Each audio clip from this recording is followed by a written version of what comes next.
Title: The Last Mission. Chapter 1: The Quiet Life. John Iron Jack. Harper was a man who had seen too much. After 20 years of service as a decorated Special Forces operative, he had retired to a small, peaceful town nestled in the mountains.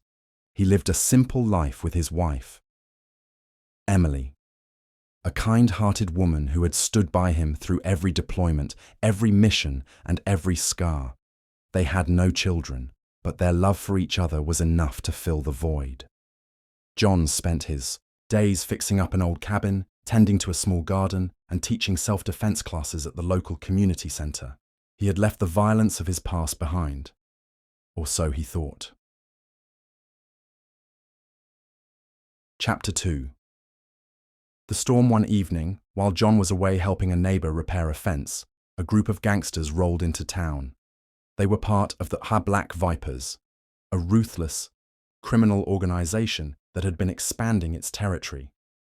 They were looking for easy targets, and Emily, alone at home, became one. When John returned, he found his house ransacked and Emily lying lifeless on the floor. Her last words, scrawled in blood on the wooden floor, were, "I love you. Always." The police arrived, but they were hesitant to pursue the gangsters. The Black Vipers were too powerful, too well connected. John knew the system would fail him. Justice would have to come from his own hands. Chapter 3. The Awakening. John buried Emily on a hill overlooking their cabin, under the shade of an old oak tree. As he stood by her grave, he felt something inside him awaken, a fire he thought had long been extinguished. He went to the storage shed and unlocked a heavy steel chest.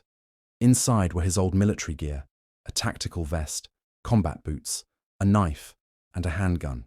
He also found a photo of his old squad, a reminder of the brotherhood he once had. John whispered to the wind, "This is my last mission, Emily. For you."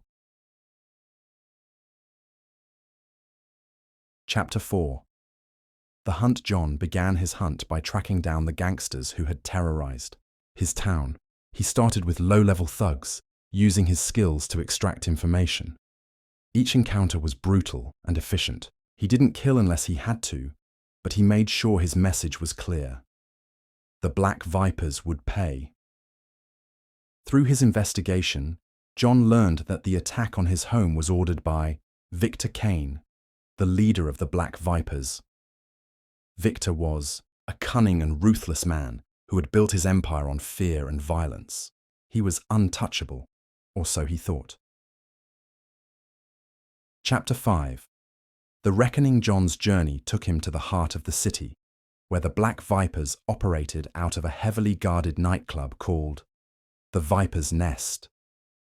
Disguised as a civilian, John infiltrated the club, blending into the crowd. He observed the gangsters, memorizing their routines and weaknesses. One by one, John dismantled the gang's operations. He sabotaged their drug shipments, destroyed their weapons caches, and turned their own men against them. The Black Vipers were crumbling from within, and Victor Kane was growing desperate. Chapter 6. The Final Showdown. Victor Kane eventually realized who was behind the chaos. He lured John to an abandoned warehouse where he had set a trap. Dozens of armed gangsters surrounded John as he entered, but he was prepared. Using his training and tactical expertise, John turned the warehouse into a battlefield. The fight was brutal. John took bullets and blades, but he kept moving, fueled by rage and grief. One by one, the gangsters fell until only Victor remained. The two men faced each other in a final, bloody confrontation. Victor sneered, "You think you can take me down, old man? You're just a broken soldier." John replied, "I'm not a soldier anymore. I'm your reckoning." The fight was fierce, but John's skill and determination prevailed. He disarmed Victor and pinned him to the ground. As Victor begged for his life, John whispered, "This is for Emily," before delivering the final blow. Chapter 7. The aftermath. With Victor Kane dead and the Black Vipers dismantled, John returned to his cabin. He stood by Emily's grave, his body battered, but his spirit at peace. He placed a single white rose on her grave and whispered, "It's done, my love." John knew his actions would have consequences. The police would come for him, and the world would see him as a vigilante. But he didn't care. He had fulfilled his last mission.